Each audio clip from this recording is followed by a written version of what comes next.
Bom dia a todos. Eu gostaria aqui de agradecer muito inicialmente o gentil convite que me foi feito para estar nesse Fórum de Investimentos do Brasil, cumprimentar os organizadores desse evento, todos os participantes, BID, BNDES, Apex, Governo Federal. E acho até um pouco peculiar o ministro da Justiça e da Segurança Pública vir num fórum discutir, num fórum sobre investimentos. Mas existe uma relação, de fato, relevante entre justiça e segurança pública e ambiente de negócios. Eu sempre gosto de falar de um exemplo bem... Nenhum brasileiro precisa ser um especialista em segurança pública para saber que nós temos problemas sérios nessa área. Muitas vezes as pessoas sentem na pele, são vítimas de crimes, são vítimas dessa percepção de segurança. Eu gosto sempre de citar um exemplo. Eu morava em Curitiba, ainda moro, né? Mas, evidentemente, agora divido residência com Brasília. Mas na esquina da minha casa tem uma padaria, aquelas pequenas padarias de bairro, né? Não é uma padaria, uma ótima padaria, né? Senão eu vou ficar com problema com o padeiro. Mas não é aquela padaria mais sofisticada do mundo, de 3 andares. Não, é uma pequena padaria que deve ter ali uma meia dúzia de empregados. O padeiro tem um apartamento, mora em cima da padaria, é uma pessoa extremamente dedicada.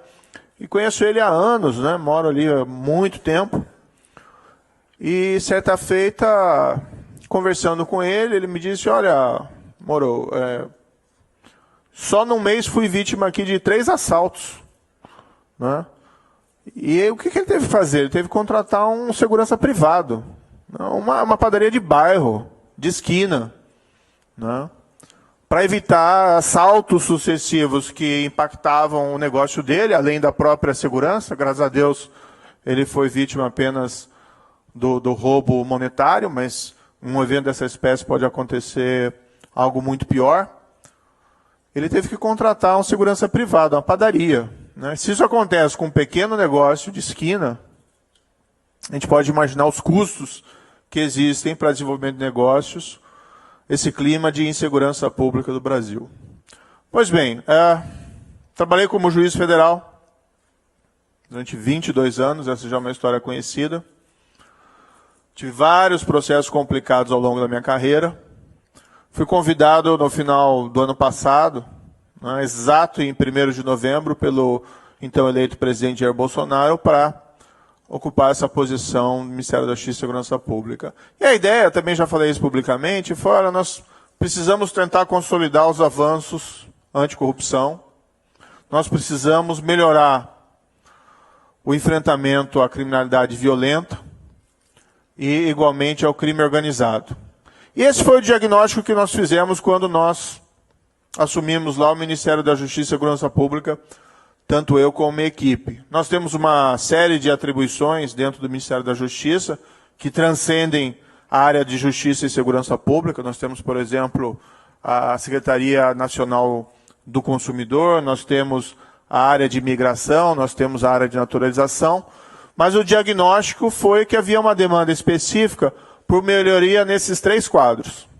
Sobre corrupção, a não ser quem tenha ido para outro planeta nos últimos 5 anos, sabe dos problemas que o Brasil vivenciou. Vivenciava. Na verdade, a Operação Lava Jato apenas expôs as entranhas da corrupção. A corrupção já estava lá. Sempre se teve a percepção no Brasil que a corrupção era um grande problema. Que a corrupção era alta e que ela estava espraiada. Teve até um diplomata, há muito tempo atrás, que, falando do Brasil, mencionou a corrupção endêmica, e houve até ali um problema diplomático. Mas a Lava Jato veio basicamente confirmar isso. Ela não criou a corrupção. Eu sempre falo brincando, o pessoal culpa a Lava Jato pela corrupção. Eu falo assim, mas espera aí, o detetive não é culpado pelo crime, ele só revela. Mas a Lava Jato foi aquilo que trouxe diariamente nesses últimos 5 anos, aquelas revelações e que indicavam que, basicamente, em todo o contrato público envolvendo determinados estatais, notadamente a Petrobras, havia pagamento de suborno. É uma prática sistêmica, um sistema de corrupção. Crime organizado. Infelizmente, nos últimos 15 anos, talvez, as organizações criminosas no Brasil foram se fortalecendo. Por falta, na minha opinião, de uma política pública mais consistente contra essas organizações criminosas. Claro que teve investigações pretéritas, prisões, algumas medidas, mas, a meu ver, não um enfrentamento necessário. E enfrentamento, quando eu digo aqui, é investigação, prisão e confisco, devido ao processo.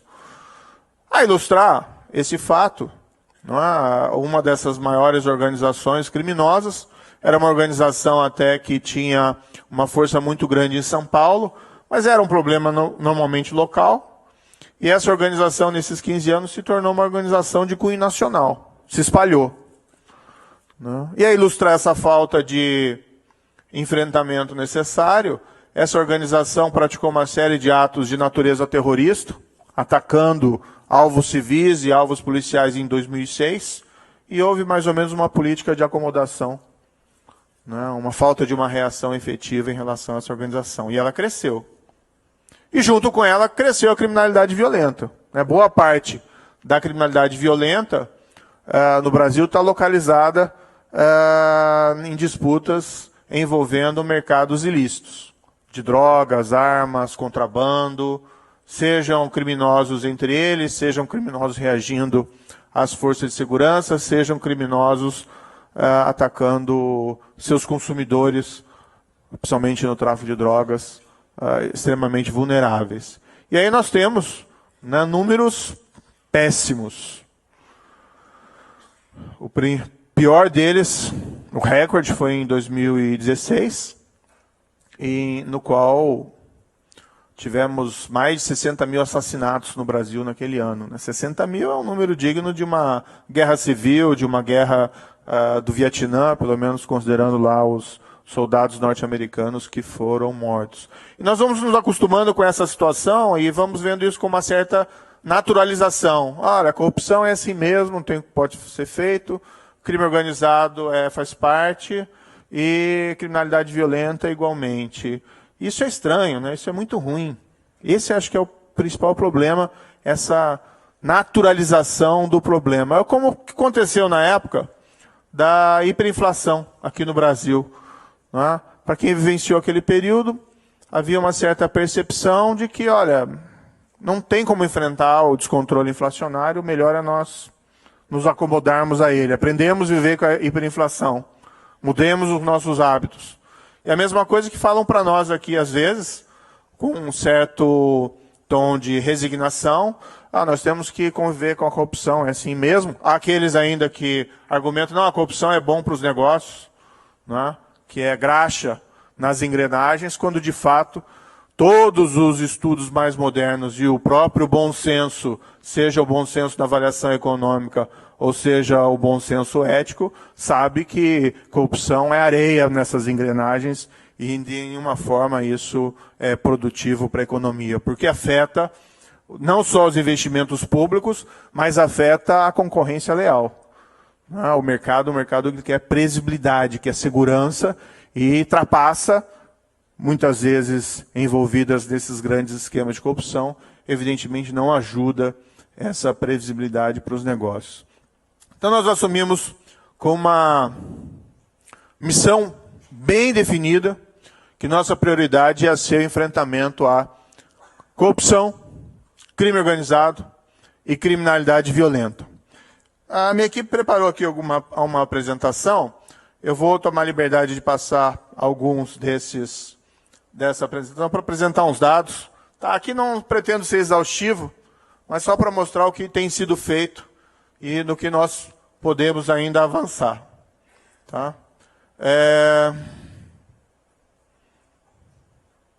Isso aqui acho que é importante destacar, né? Essa missão de enfrentamento da criminalidade não é algo pertinente ao governo federal, não é algo pertinente unicamente ao governo. O que nós precisamos é de uma atuação conjunta. Não é? Por exemplo, o caso da corrupção. A corrupção envolve quem paga e quem recebe. Não é? Quem recebe é mais um problema do governo, especialmente, que é o culpado, mas quem paga é normalmente alguém do setor privado. Não é? Nós precisamos ter ações conjuntas para resolver essas questões.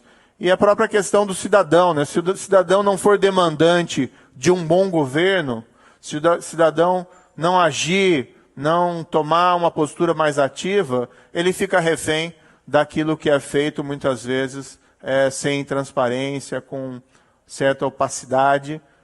Ou seja, essa é uma missão de todos. Eu vejo algumas notícias recentes sobre que a imprensa muitas vezes fala derrotas da Lava Jato contra a corrupção. Olha, na verdade, essas conquistas anticorrupção dos últimos 5 anos é uma conquista da democracia brasileira. Né? Isso é uma construção de um ambiente de império do direito, de rule of law, que é bom para todo mundo. Não é? Inclusive é bom para os negócios, mas é bom principalmente para a autoestima do brasileiro viver num país com menos corrupção. Então não são derrotas da Lava Jato, sinceramente, são derrotas muito piores. Né?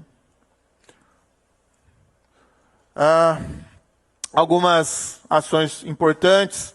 Nós aprovamos no início, lá de fevereiro, uma lei 13.810. O Brasil estava ameaçado de ser expulso do FATF, Financial Action Task Force, que é uma organização criada no âmbito da OCDE, e havia uma cobrança de 9 anos pela aprovação de uma lei que tratasse de maneira mais adequada o confisco de ativos vinculados ao financiamento ao terrorismo.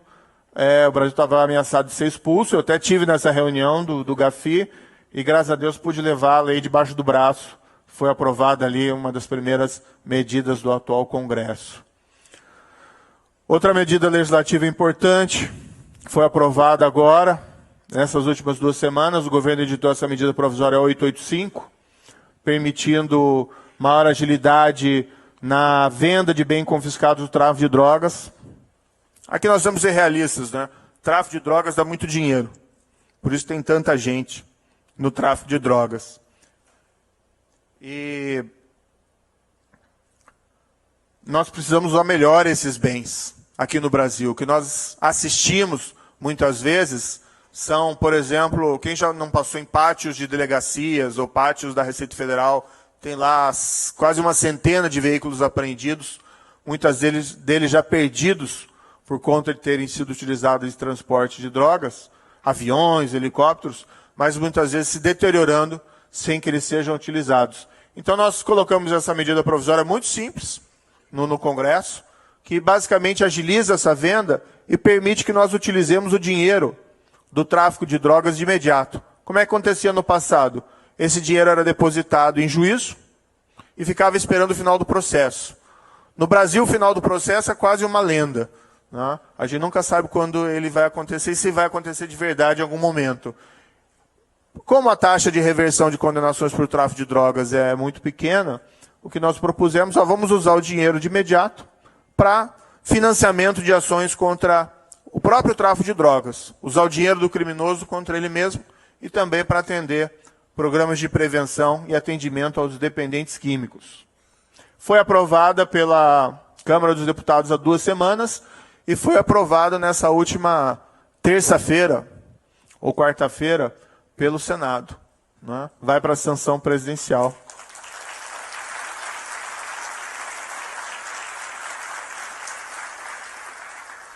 E tem um detalhe também, nós colocamos nessa medida provisória a previsão da possibilidade do Ministério da Justiça contratar temporariamente engenheiros para a área penitenciária. Quando nós assumimos lá o Ministério, um dos nossos diagnósticos foi: nós precisamos de mais recursos para a área penitenciária, construção e reforma de presídios. Eu não compactuo daquela compreensão, muitas vezes pretérita, que acho que nos levou a essa situação de desgovernança na área de segurança pública, de que prender criminoso é um problema. Eu acho o contrário. Não, você tirar criminoso de circulação, mediante devido processo, faz a diferença. É importante. Neutraliza a prática de novos crimes, especialmente no que se refere a criminoso habitual ou profissional. Claro que, uma vez no sistema, tem que se trabalhar para que o sistema funcione para que ele não pratique novos crimes e para que ele seja reabilitado. Mas eu não compartilho aquela crença de que a resposta para os problemas criminais é abrir as portas da prisão. Acho que não funciona.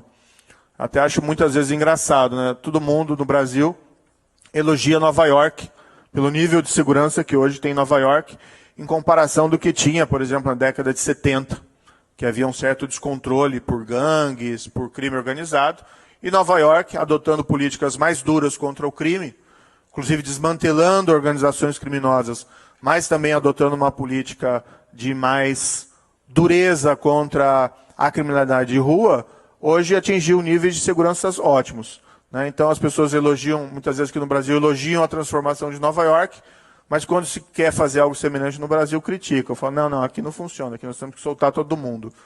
Não entendo muito bem essa lógica.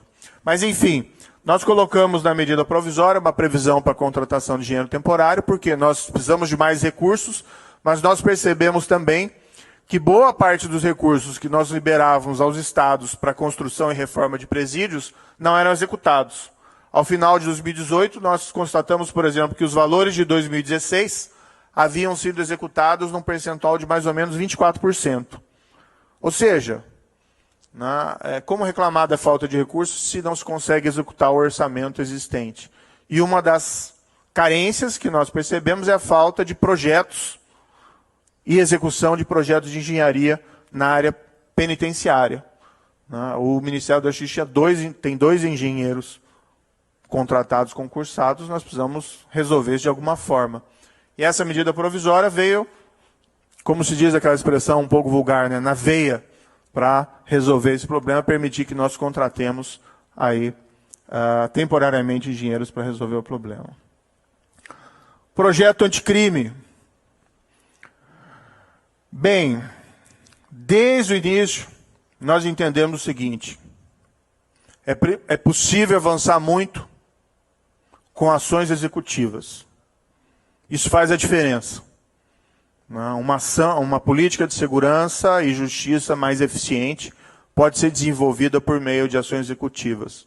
Mas não ignoramos a importância de mudanças legislativas que melhorem o quadro institucional, seja no sentido de atribuir aos agentes da lei melhores ferramentas para a investigação do crime, seja medidas para tornar o nosso processo judicial mais eficiente e menos disfuncional, sejam medidas em geral que visem atacar problemas pontuais. Então nós apresentamos esse projeto anticrime no início, nós entendíamos que era importante o governo mandar uma mensagem clara à população, nós estamos aqui, como se diz em inglês lá, that's what we stand for, e compartilhar essa solução com o Congresso. Não é? Bem, está havendo alguma dificuldade para a tramitação desse projeto, houve uma priorização da reforma da Previdência, que é absolutamente compreensível, era prioridade do governo, também do Congresso. Temos a expectativa de conseguirmos avançar nessa pauta em parceria com o Congresso Nacional. Acho isso extremamente importante, tanto pelo valor intrínseco das medidas, como igualmente para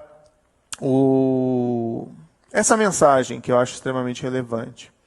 Entre as várias medidas ali propostas, são medidas assim, muito pontuais, mas destacar uma apenas. Nós consignamos lá no projeto de lei que, olha, se você foi condenado por integrar uma organização criminosa, você não obtém benefício prisional, por exemplo, progressão de regime, livramento condicional, saída temporária, qualquer benefício, enquanto você se mantiver faccionado. Por que fizemos isso? A gente não quer manter pessoas presas mais tempo do que o necessário, mas a gente quer que alguém que foi condenado por integrar uma organização criminosa faça uma escolha básica. Se eu permanecer faccionado, eu não consigo obter benefícios. É aquela velha história do porrete e a cenoura. né? Então, nós temos que oferecer, né, ao preso uma opção. O que nós queremos é estimular que pessoas condenadas por esse tipo de crime se desvinculem das organizações criminosas, porque nós não queremos devolver à sociedade, após o cumprimento de pena, um soldado do crime organizado, mas sim alguém que escolheu o caminho da reabilitação. Aqui são algumas medidas executivas importantes, né? Há um problema de recursos humanos na Polícia Federal, Polícia Rodoviária Federal, na área penitenciária federal. São contratações que nós estamos desenvolvendo. Nós criamos uma Secretaria de Operações Integradas no âmbito do Ministério da Justiça, Secretaria de Operações Integradas, CEOP. Né? Sempre há reclamação no Brasil de que precisa maior integração. E algumas das propostas mais radicais vão no sentido, nós precisamos unificar a Polícia Civil e a Polícia Militar. Pois bem, não vai acontecer. A Polícia Civil e a Polícia Militar são instituições que já têm uma tradição antiga, são politicamente, na minha opinião, inviável esse tipo de unificação. Agora, isso não significa que eles não podem trabalhar juntos. Nós precisamos ter maior integração. Não só a Polícia Civil e a Polícia Militar, mas as polícias estaduais com as polícias federais. E as polícias federais entre si. Algumas coisas que nós vimos lá, que nem a Polícia Rodoviária Federal e nem a Polícia Federal tinham um diálogo tão próximo, não compartilhavam muitas vezes bancos de dados e informações. Então nós temos que mudar essa cultura. O que aconteceu nos Estados Unidos? No 11 de setembro. Aquele terrível atentado das Torres Gêmeas. Depois desse atentado, se teve uma série de avaliações. O que aconteceu de errado? Como é que nós não percebemos isso? E uma das respostas foi, olha, as agências de execução da lei, as agências de inteligência, cada uma tinha fragmentos de informação que não foram reunidos. Se tivessem sido reunidos, eventualmente poderia ter sido evitado. Claro que nós não estamos falando de algo tão dramático, não é como um incidente das Torres Gêmeas, mas nós estamos falando de um problema maior, que é a criminalidade brasileira, elevada, mas nós precisamos integrar mais as ações das nossas instituições. Atento a isso, uma das medidas mais importantes foi a criação da Secretaria de Operações Integradas, que tem realizado operações importantes, envolvendo os vários ramos da polícia, seja estaduais, seja federal. Um exemplo apenas, tem vários, mas, enfim. Em fevereiro, uma das primeiras medidas foi transferir a cúpula do PCC de São Paulo, aquela cúpula que deveria ter sido transferida em 2006, e que houve aquela política de acomodação, transferimos com o apoio do governo do Estado de São Paulo para presídios federais de segurança máxima, onde essas lideranças foram isoladas e perderam a capacidade de comandar a prática de crimes de dentro da cadeia. Transferimos não só as lideranças, mas as sublideranças que assumiriam a liderança se a liderança fosse transferida. E transferimos a subliderança que assumiria a liderança caso a liderança e a subliderança fosse transferida. Não é? Isso envolveu a ação coordenada das polícias federais, Polícia Federal, Rodoviária Federal, dos agentes penitenciários federais, das polícias do Estado de São Paulo, das polícias dos estados onde os presos foram transferidos e até mesmo das Forças Armadas. Essa foi apenas uma operação muito pontual, mas uma ação bem sucedida. Fortalecemos também a inteligência penitenciária. Se várias dessas organizações estão sediadas em presídios federais, não federais, nós temos que aumentar a nossa inteligência nessa área. Os resultados têm surgido. Não é? Têm surgido resultados expressivos a serem ilustrados aqui por alguns dados objetivos. Apreensão de cocaína. Em 2019, já foram apreendidas 92 toneladas de cocaína, mais, e nós estamos falando aqui ainda em outubro, mais do que o total do ano passado, 71 toneladas. Tirar droga de circulação protege as famílias, crianças e adolescentes e retira recursos do crime organizado.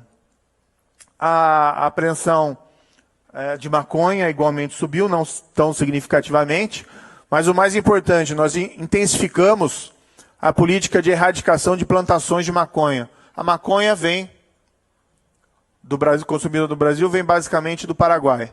Tem plantações também no Nordeste, mas menores. O que nós temos um acordo com um país vizinho, em que nós damos apoio a operações de erradicação de plantação de maconha. Basicamente, isso significa uma erradicação de mais de quase 3.000 toneladas que teriam sido produzidas e transferidas ao Brasil por conta de plantações no Canadá. Nós temos junto ao Ministério a Força Nacional de Segurança Pública. Ela tem sido utilizada para emergências de segurança pública de uma maneira muito eficaz. Hoje ela está, inclusive, trabalhando nessa Operação Verde Brasil. E nós tivemos aquele incidente no início do ano, no Ceará, que tivemos que remeter à Força Nacional de Segurança Pública. Esse incidente no Ceará é algo que me chamou muita atenção. Estava no começo do governo, eu tinha acabado de assumir, 1º de janeiro, a posse, e tinha uma expectativa que ia ter umas 2 semanas de um pouco de, não vou dizer de folga, mas um trabalho mais burocrático. No 4º dia surgiu aquela crise de segurança. O governo do presidente Jair Bolsonaro enviou de imediato a Força Nacional de Segurança para auxiliar o governo do estado do Ceará, enviou uma força de intervenção penitenciária. Nós intensificamos as ações da Polícia Federal e da Polícia Rodoviária Federal naquele estado, e essas ações conjuntas do governo do estado e do governo federal debelaram aquela crise num prazo de 30 dias. Mas o que me chamou a atenção, veja, organizações criminosas, aqui não é nenhum comparativo, não entendam mal, a organização criminosa é como se fosse uma empresa do crime. Embora totalmente deturpada, a empresa do crime o que ele quer é lucro, o crime organizado. Claro que isso envolve muitas vezes disputas de mercado que não se resolvem numa mesa com diálogo, mas de outras maneiras que aqui não vem ao caso.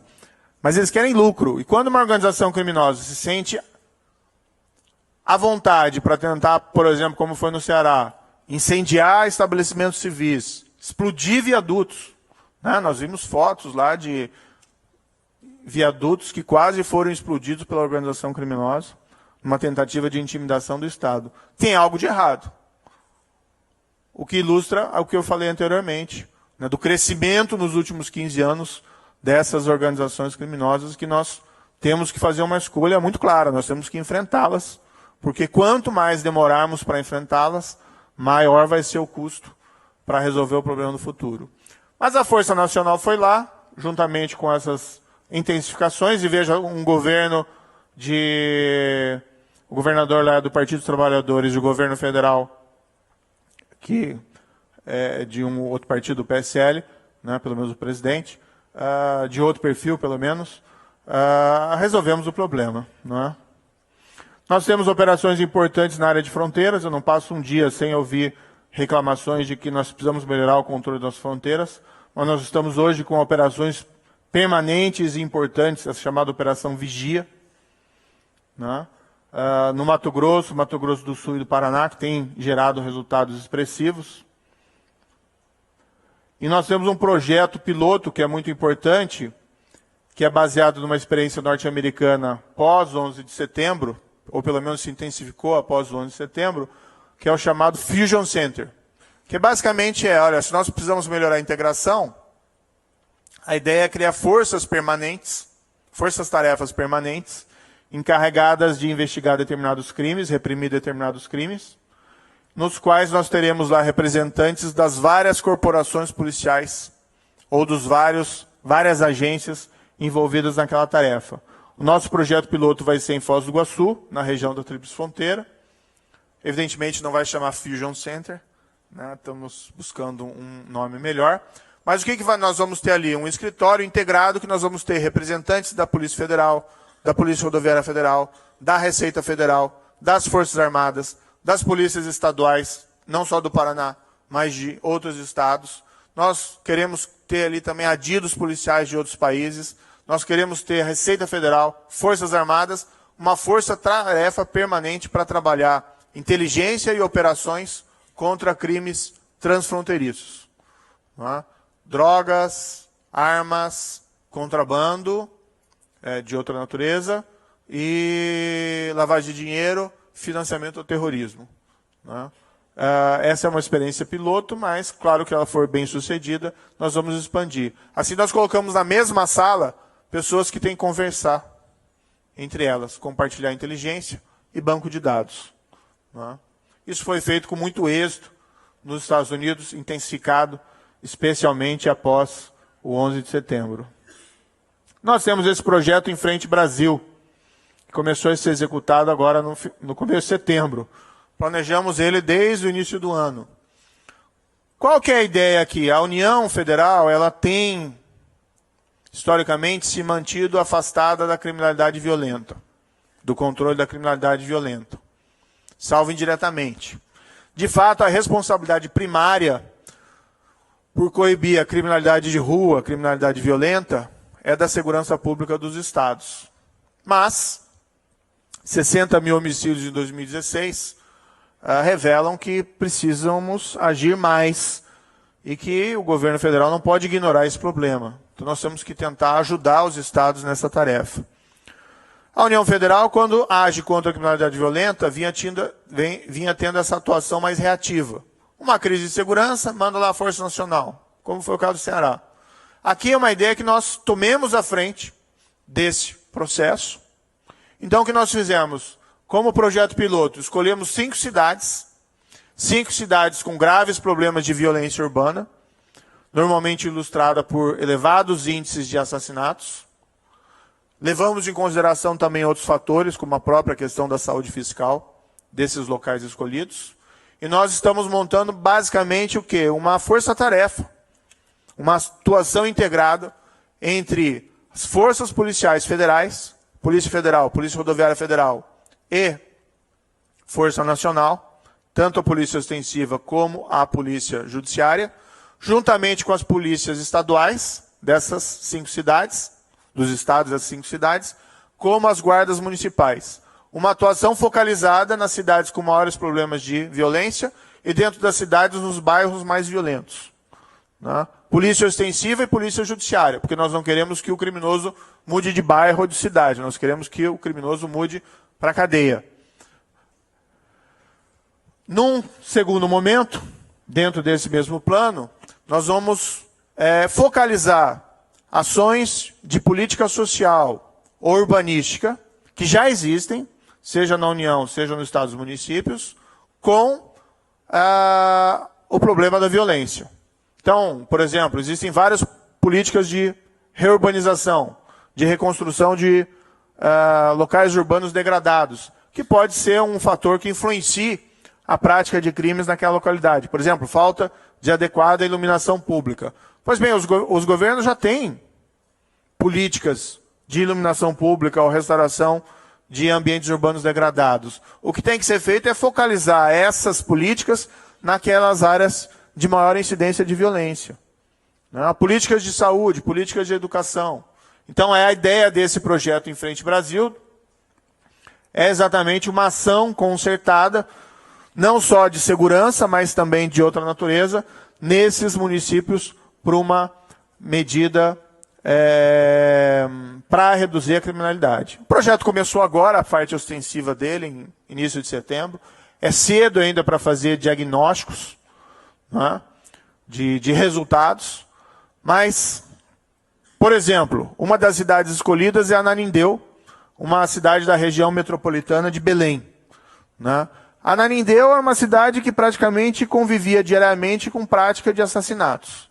Às vezes, assassinatos que ultrapassavam a casa de uma dezena por dia. É uma das cidades mais violentas do país. Estive lá visitando o projeto na segunda-feira e, para minha felicidade, né, pude perceber que ainda num curto período a ação está sendo transformadora. Eles estavam... Estranho falar isso, né? Mas desde o dia 15 de setembro não ocorria nenhum assassinato em Ananindeua. Né?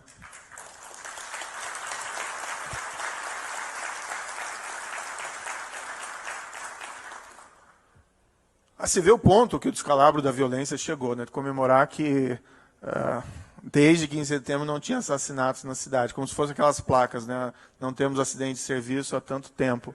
Mas o descalabro da situação de segurança pública leva a situações desse extremo. E uma comunidade dessa, dominada pela violência, pelo crime, evidentemente as condições de desenvolvimento, né, e o bem-estar das pessoas é severamente impactada.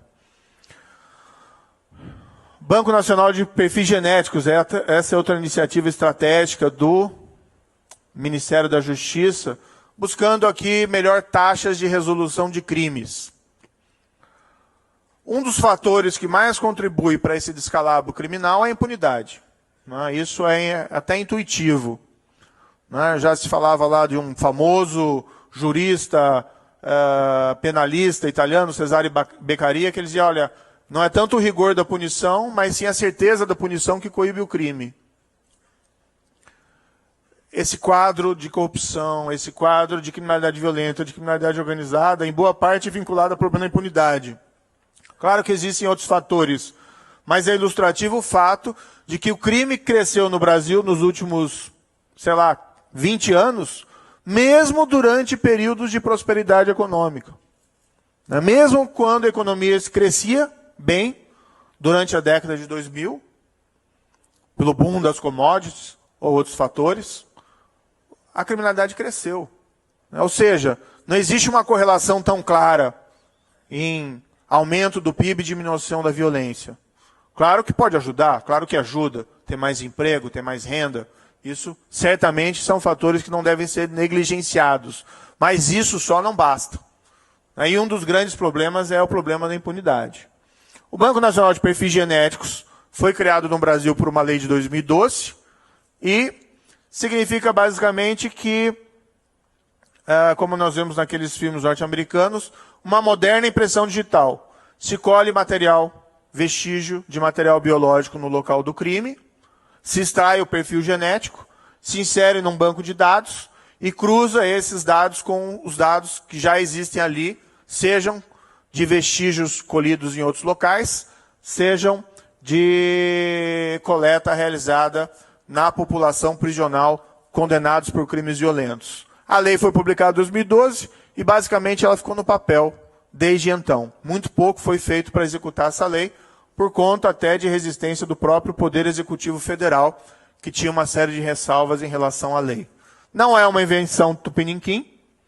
Tá? Os Estados Unidos têm um banco de dados de cerca de 12 milhões de perfis genéticos, Reino Unido tem de cerca de 6 milhões e constitui um meio extremamente eficaz para a resolução desses crimes. O que nós nos propusemos desde que assumimos o governo é cumprir a lei.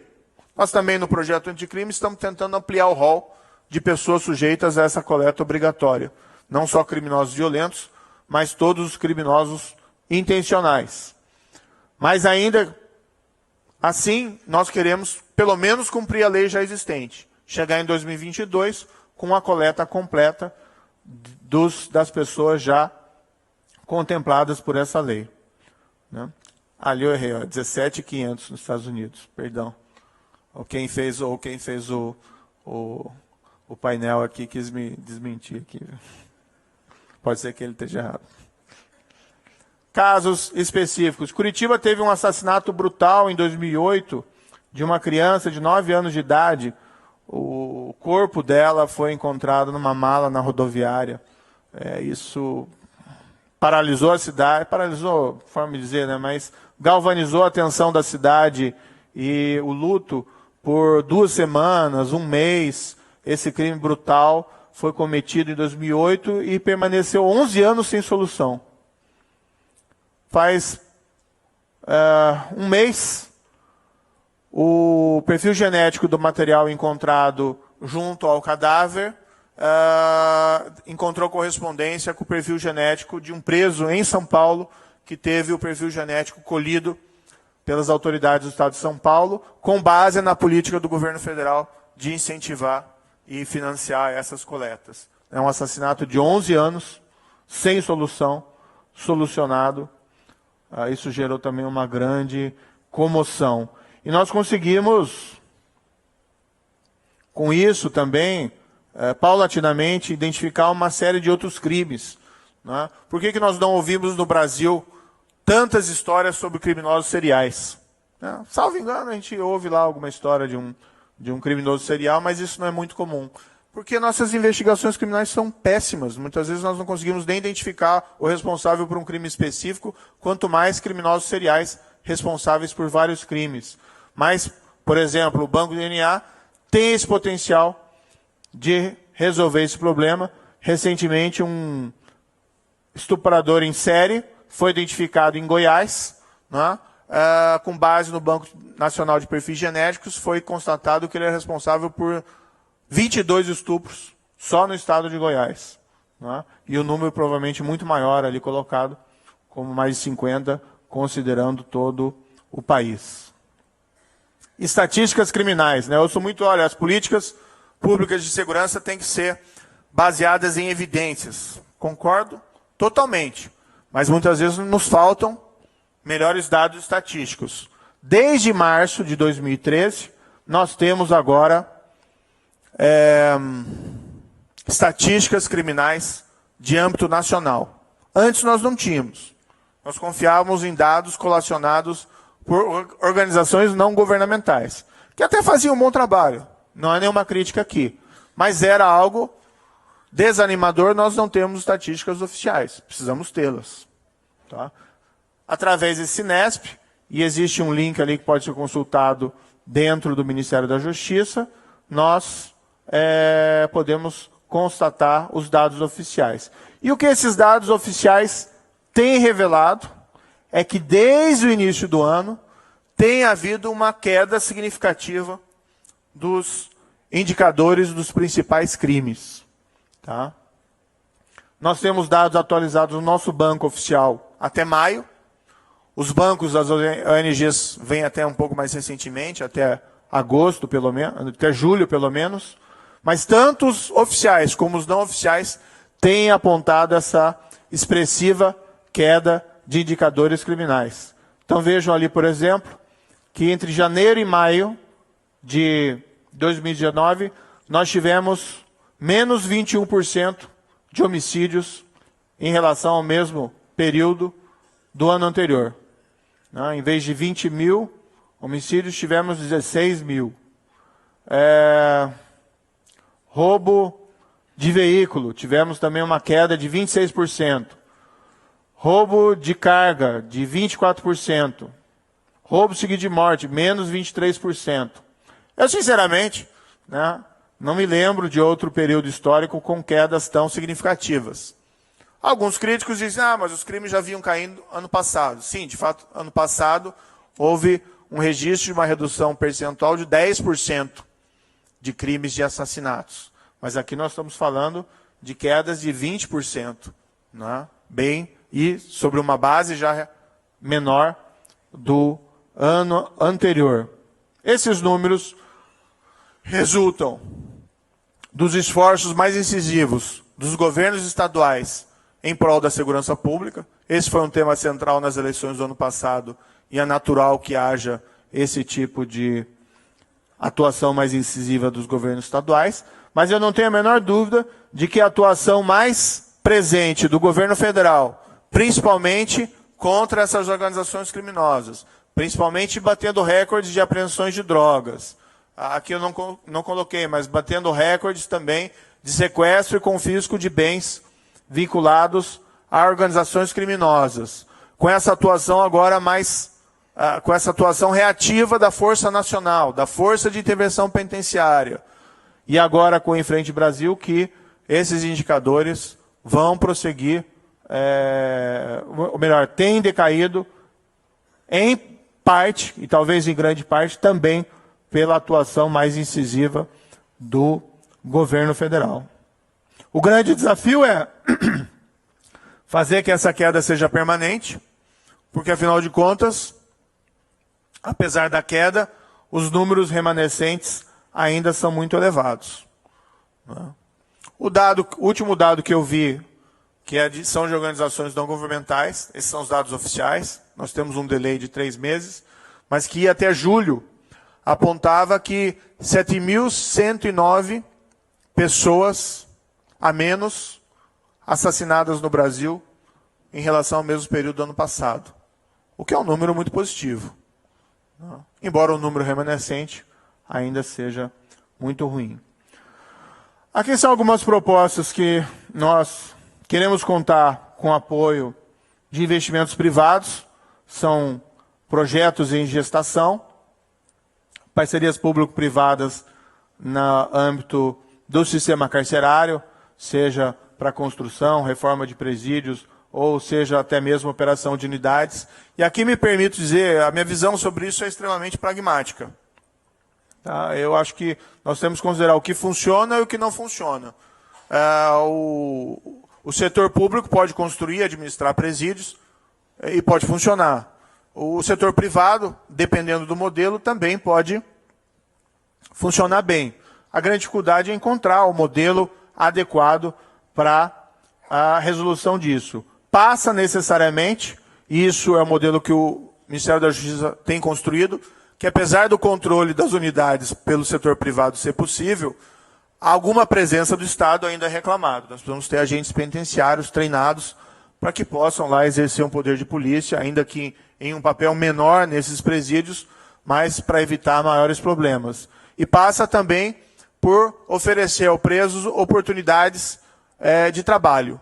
Nós temos alguns bons exemplos no Brasil de estabelecimentos prisionais em que há uma participação do empresariado em oferecer oportunidades de trabalho para os presos. Eu tive em visita há algum tempo atrás no Complexo Penitenciário de Chapecó, né, onde boa parte dos presos ali trabalham, tá?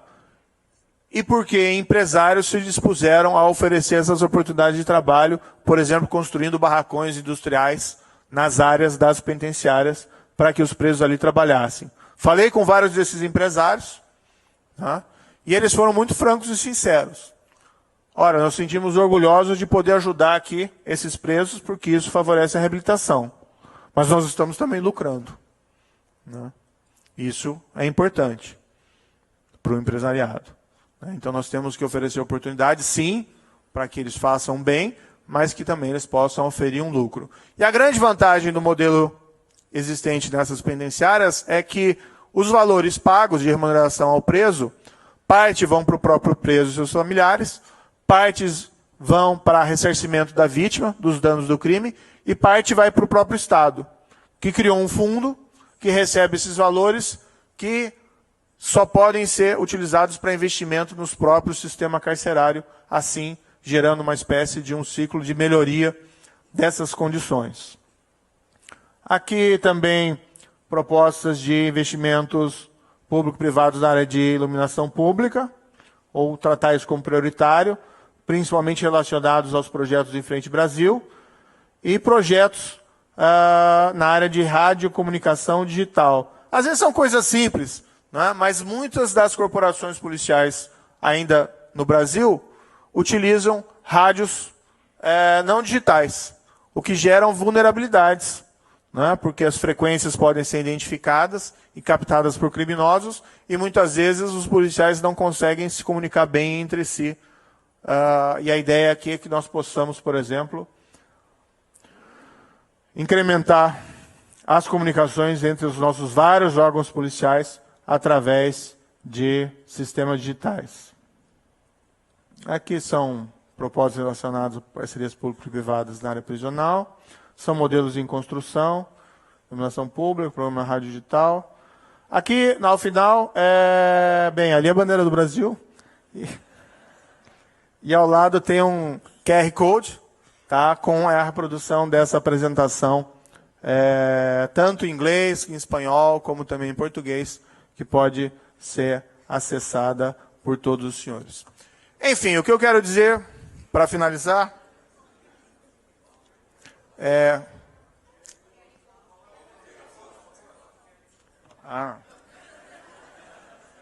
aqui tem que ser rápido. Opa. Dá para pedir socorro aos universitários? Aqui, muito bem. Bem, essas são algumas iniciativas que nós estamos tomando no Ministério da Justiça e Segurança Pública.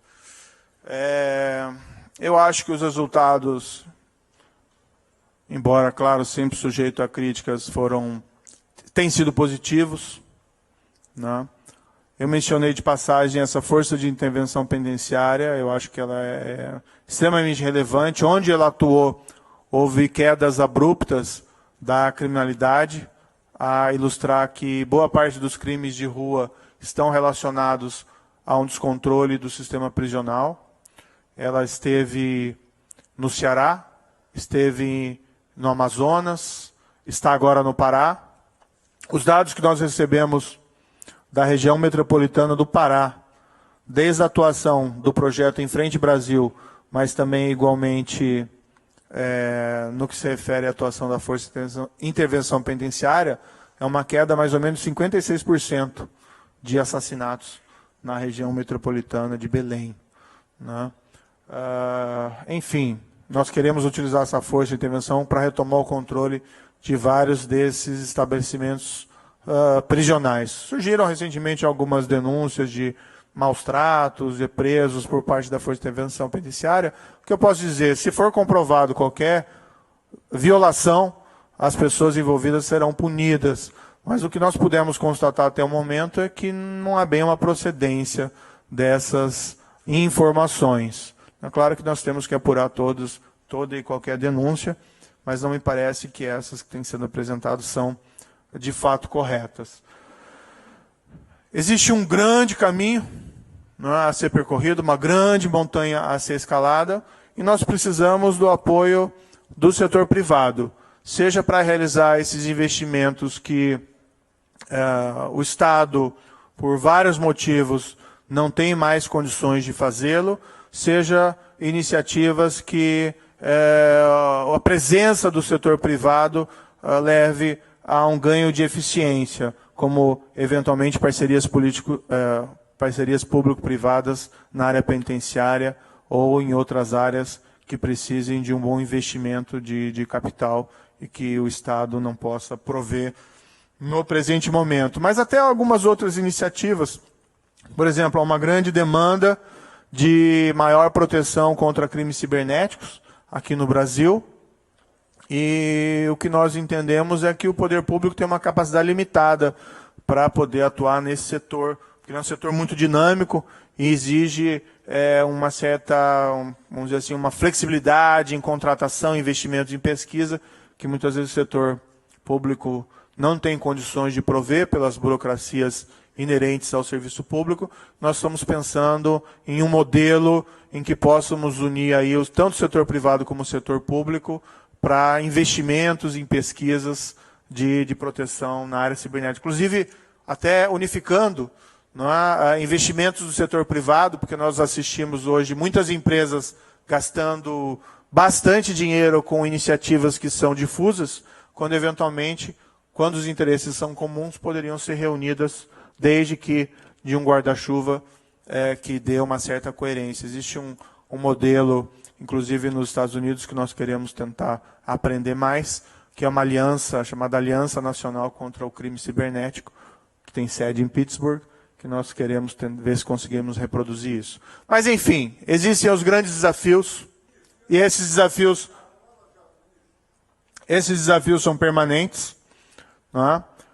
Tanto no que se refere ao avanço contra a corrupção, contra o crime organizado e a criminalidade violenta. Não necessariamente aqui é um caminho linear. Podem haver,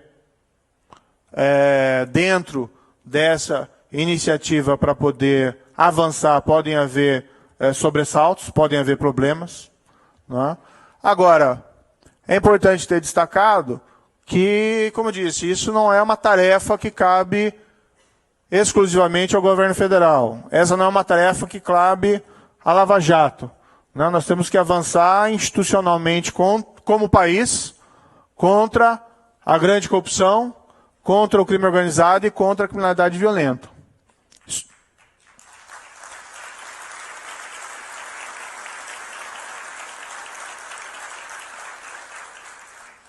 Isso é bom para os negócios? Evidentemente.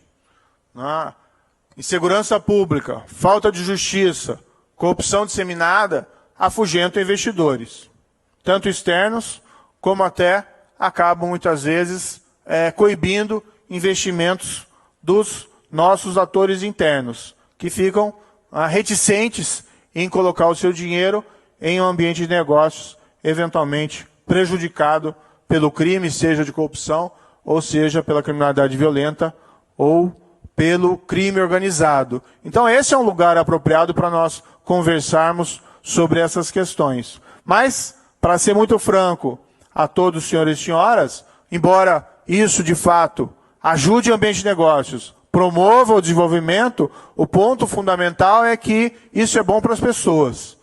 E o Ministério de Justiça e Segurança Pública segue um pouco aquela linha do velho mandamento das polícias, que é o mandamento universal, servir e proteger. Nós temos que proteger as pessoas, e para isso nós temos que enfrentar esses 3 desafios: corrupção, crime organizado e criminalidade violenta, principalmente.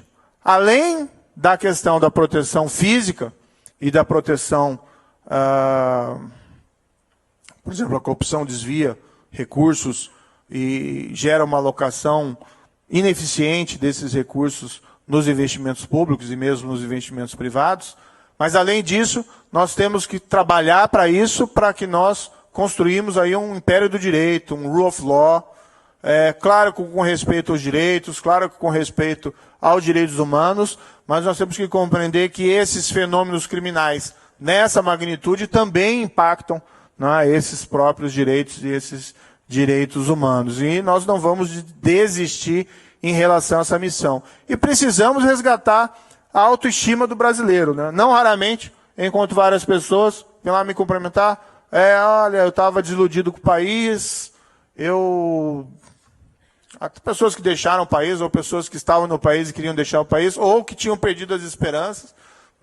E algumas pessoas me dizem, olha, o trabalho lá da Lava Jato fez eu recuperar a autoestima, achar que as coisas podem acontecer. Isso que eu acho que é importante nesse debate, porque o que está em jogo não é Lava Jato. Lava Jato é um homem, é uma força-tarefa. Lava Jato vai ter começo, meio e fim. Nada dura para sempre. Agora, o que nós não podemos é retroceder nesses avanços. O que nós não podemos é simplesmente agora virar de costas e incorporar determinados discursos. Discursos que, se nós formos olhar de perto, não fazem nenhum sentido. Às vezes eu vejo alguns analistas dizendo a Lava Jato foi a culpada dos problemas econômicos que o Brasil teve. Pelo amor de Deus, Aí é aquela velha história de culpar o policial por descobrir o cadáver do assassinato. O que nós tínhamos era uma economia que já vinha numa descendente, um setor público quebrado, em parte decorrente da corrupção, não só do dinheiro desviado, mas por investimentos que não se justificavam, mas que muitas vezes haviam sido decisões de investimento tomadas porque havia necessidade de gerar caixa para pagamento de suborno, as famosas catedrais do deserto, não só no âmbito da Petrobras, mas no âmbito de vários setores, e empresas que haviam se acostumado a competir não buscando competitividade e eficiência, mas sim empresas que haviam se tornado repartições públicas, que haviam se tornado dependentes do capital desses esquemas de corrupção. Então, o que aconteceu não foi nada resultante aí dos trabalhos anticorrupção. Pelo contrário, o avanço institucional contra a corrupção favorece maior competitividade da economia e maior produtividade. Não tem nenhuma dúvida quanto a isso. E quem diz o contrário mente descaradamente.